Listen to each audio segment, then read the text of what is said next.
everyone, welcome back to our readings from the Jesus Storybook.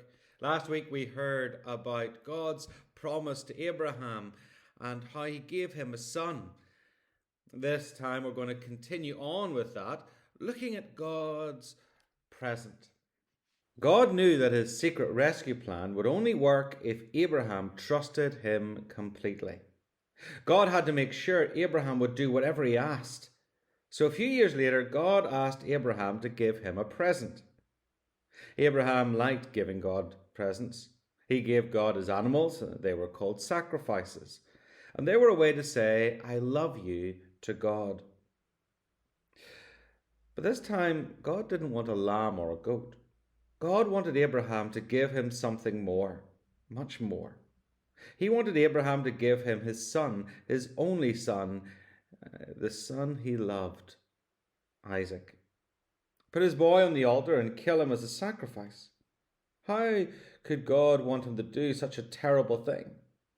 Abraham didn't understand, but he did know that God was his father who loved him, and so Abraham trusted him. Early the next morning, Abraham and Isaac set off. They climbed the steep, stony trail up the mountain. Isaac carried the wood on his back. His father carried the knife and the coals. Papa, Isaac said, we have everything except we forgot the lamb for the sacrifice.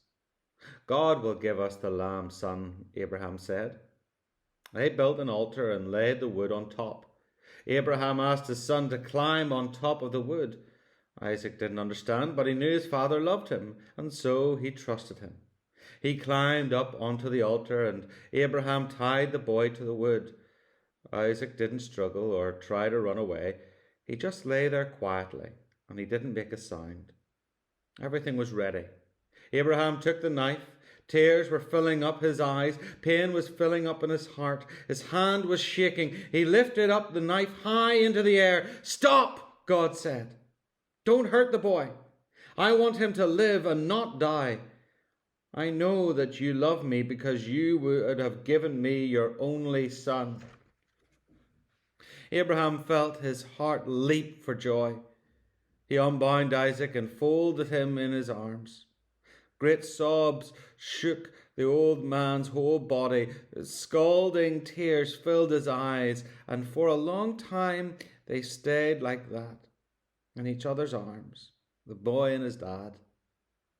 Suddenly Abraham saw a ram caught in the brambles, the sacrifice. God had given them what they had needed just in time. The ram would die so Isaac wouldn't have to.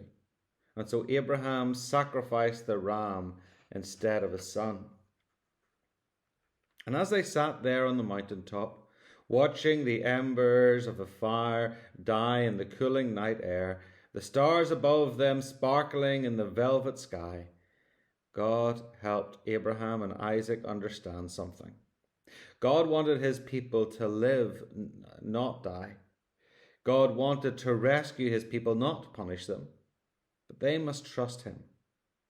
One day someone would be born into your family, God promised them, and he will bring happiness to the whole world. God was getting ready to give the whole world a wonderful present. It would be God's way to tell his people, I love you. Many years later, another son would climb another hill, carrying wood on his back. Like Isaac, he would trust his father and do whatever his father asked. He wouldn't struggle or run away. Who was he? God's son, his only son, the son he loved, the Lamb of God. We've celebrated Christmas, how God's Son came, and in a few months' time we're going to celebrate Easter, when we remember that he died so that we can come to God, so we can be friends with God, so that God's rescue plan can come true. Let's pray.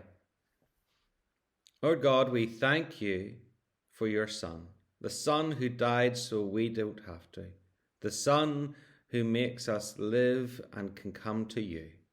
Amen.